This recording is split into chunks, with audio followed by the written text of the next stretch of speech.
Welcome to the debate. Today we are walking the line, quite literally. We're examining the concrete veins of Singapore, our footpaths, our cycling paths, and the roads that bind the city together. We are looking at a fundamental clash in philosophy.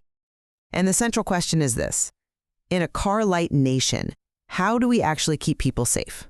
Do we rely on the official Singaporean doctrine of shared responsibility, where every single user plays a part? Or do we adopt a hierarchy of responsibility, where the burden of safety falls squarely on those with the bigger, faster machines? And let me just say, this shared responsibility is a very nice slogan for a poster, but on the ground, on the tarmac, it's a dangerous fantasy. The government loves to say it takes two hands to clap. But I'm sorry, when one hand is a human body, flesh and bone, and the other hand is a 1-ton car, that is not clapping. That is getting smashed. You are certainly jumping right into the deep end today. Must jump in, what? Otherwise later can run over. Fair enough. I'm the advocate, and I'll be representing the institutional view that our infrastructure constraints, especially in a land-scarce city, they require compromise, culture, and mutual alertness. And I'm the dissenter, and I'm here representing the view from the pavement, the ground feeling. I'm arguing that the system is broken because it protects the strong at the expense of the weak. Let's dive in. To understand this, we have to look at the source material, the Land Transport Master Plan 2040, the Active Mobility Act, and the very vocal community discussions we've seen. The status quo, as defined by the LTA and the Active Mobility Advisory Panel, AMAP, it's driven by one brutal fact: scarcity. Space. We just don't have enough of it. Exactly. We cannot build separate, buffered lanes for everyone. We simply don't have the land. Therefore, the vision has to be a gracious culture. Safety becomes a collective effort. The LTA's vision is that we share the space and we keep each other safe through, mutual respect. That sounds very nice in a PowerPoint slide. Gracious culture. But the reality is so different. I'm arguing this whole shared responsibility thing, it's just a way to pass the buck. It ignores physics. We need a hierarchy. The strong must look out for the weak. Full stop. If you are bigger, you yield. Faster, you slow down. Simple. I suspect we're going to have a very vigorous disagreement on what fairness looks like in a traffic system. Oh, absolutely. We are looking at two different maps here, Laura. Let me start with the reality of the design. Singapore is unique. The LTA has made it very clear. Total segregation is an impossible dream. If we want a car-light society, which means fewer cars, more bikes, more walking, we have to mix. Therefore, shared responsibility isn't just a slogan. It is the only viable engineering reality. If we don't share, we don't move.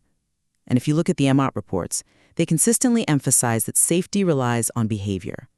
We have the Active Mobility Act and a code of conduct.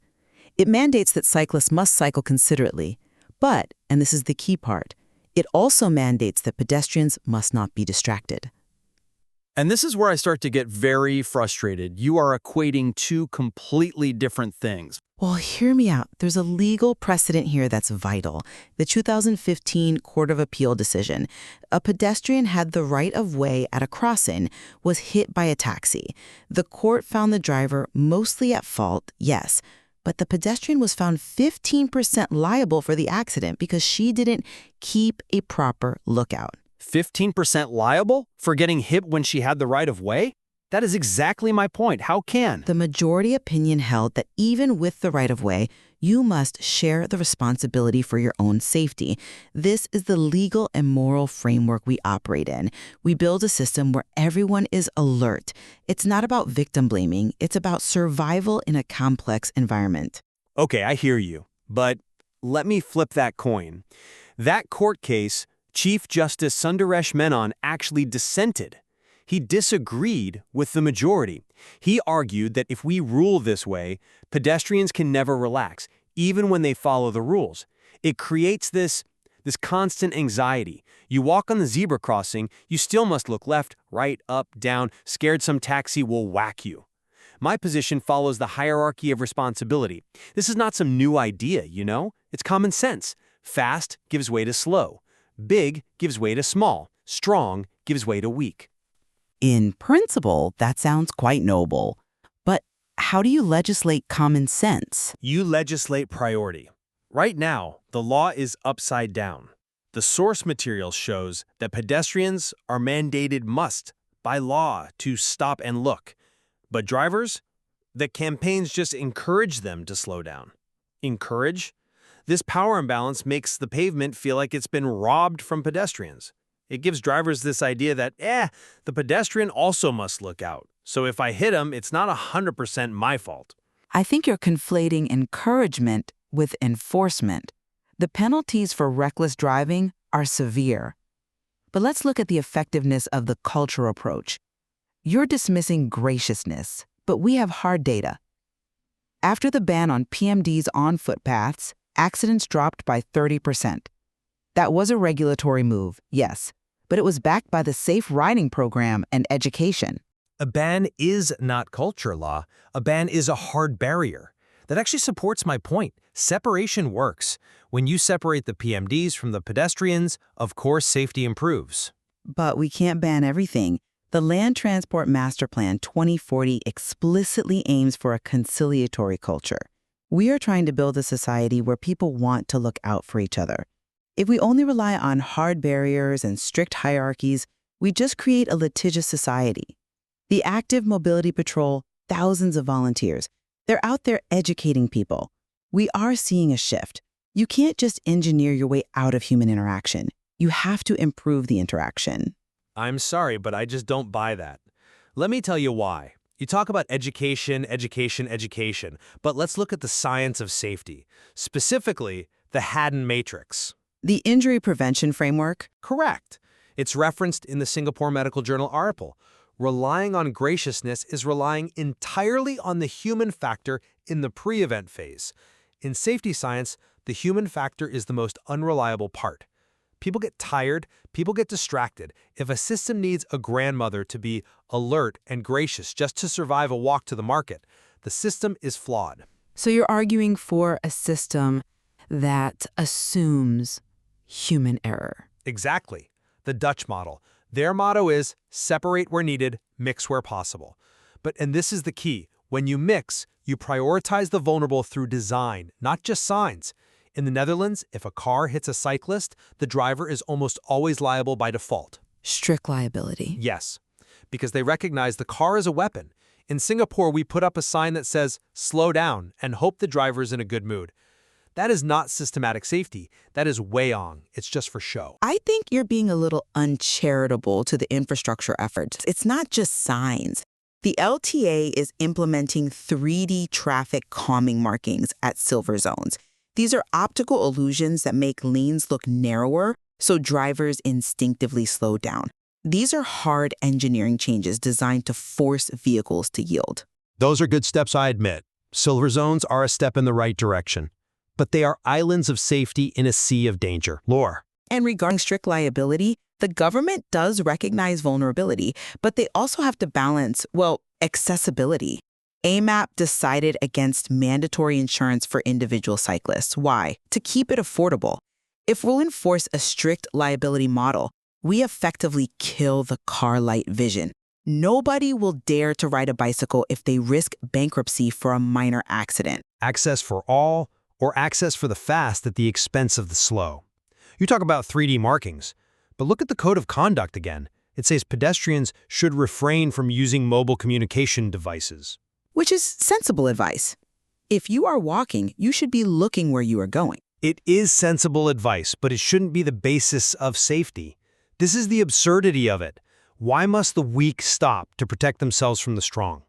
This creates an entitlement culture. You see it on the roads. Drivers think, I have the right of way, I am big, you see him, you get out of the way. If we had a strict hierarchy, the law would say to the driver, you are holding the weapon. If you hit someone, it is on you. Suddenly, you will see everyone driving very carefully. That is a compelling moral argument. But let's look at the behavioral economics of it. Strict liability can lead to what researchers call the zombie pedestrian phenomenon. You mean people just walk blindly into traffic? Yes. If people assume the law protects them 100%, they stop looking. But physics doesn't care about the law. If you walk in front of a bus, you get hurt, regardless of who is liable. That's why shared responsibility is pragmatic. It reminds the pedestrian, hey, you're fragile, look out. It preserves that survival instinct. I think that's an exaggeration, La. People don't want to get hit. No one walks in front of a bus just because they can sue the driver. Pain is a very good deterrent. Perhaps not a bus, but an e-bike on a shared path. Speaking of which, look at the complexity we're managing. It's not just cars and walkers. We have PMDs, PMAs, e-bikes. The code of conduct is a necessary framework to manage this mess. It sets speed limits, 10 kilometers per hour on footpaths, 25 on shared paths. It's not perfect, but it provides clear legal distinctions. But it is anarchy now. You ask any auntie walking on the pavement, is this a shared path, a footpath? Why that bicycle coming so fast? The rules are a rojak, a mixed salad of confusion.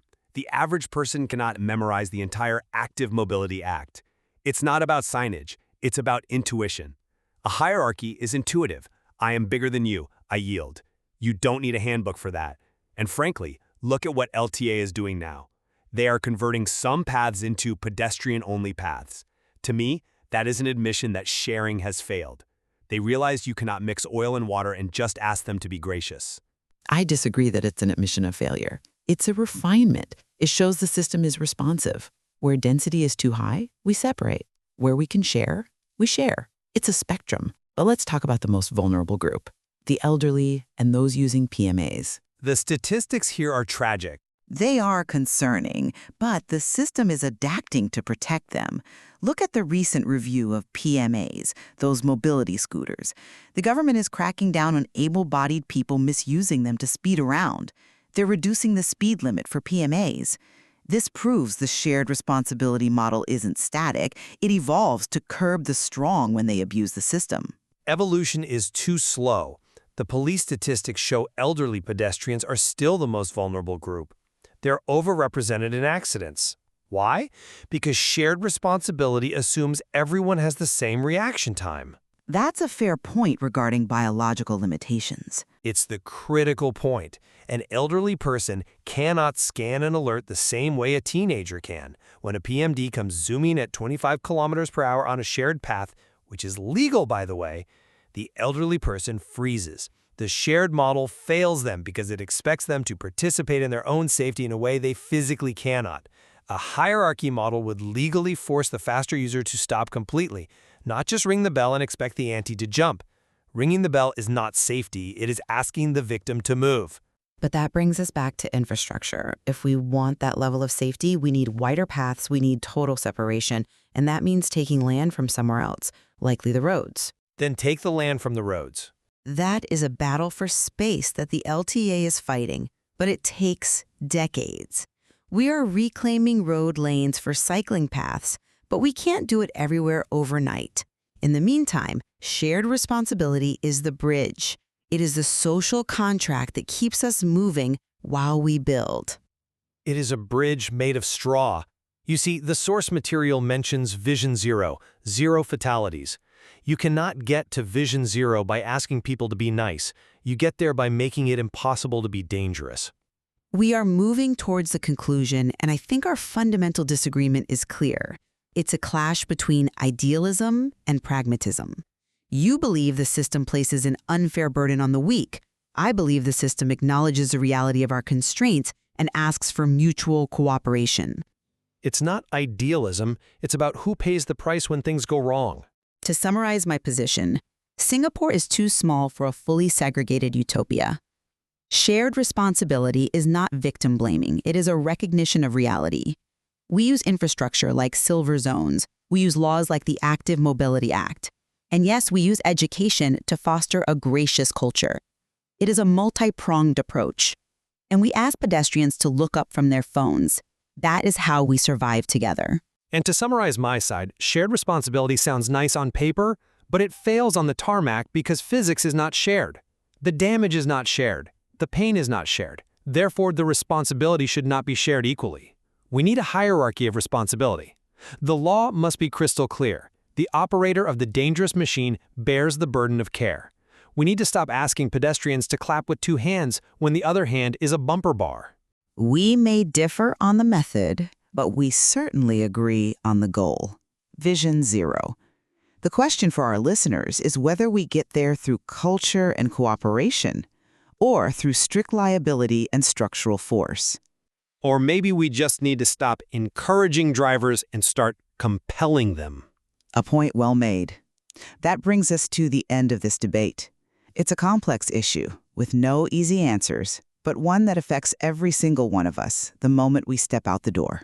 Drive safe, ride safe, and please walk safe. Goodbye and welcome to the conversation.